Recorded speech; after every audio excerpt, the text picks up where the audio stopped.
this is, in my opinion, one reason why I feel like we're not having enough kids nowadays.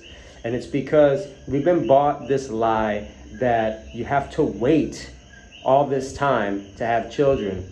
And I want you to understand where I'm coming from with this. The minute we finish high school, 17 or 18 years old, we're told to go to college and get a career. We go to college, we finish college in our mid-20s, and then they say, okay, well, don't have a family yet because you have no money, so you have to get a job. You have to get into a career. So then you get in your career, you still don't have money when you're in your career. Then you get in your career. By that time, they tell you, oh, you still need, you need a lot of money. Kids are very expensive, da da da.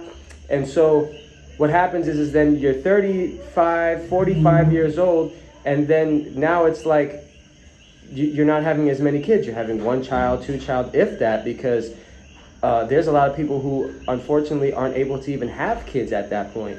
So I've noticed that because, hundreds of years ago, even 50 years ago, people were having families. They were having children, 4 children, 5 children, 10 children. And I understand you're going to use the excuse about, oh, well, they didn't have televisions at that time. And so, yeah, I get that stuff. But at the same time, they were having children a lot younger, and they were having children a lot more frequently. And they weren't bought this lie that you couldn't have kids because it's too expensive.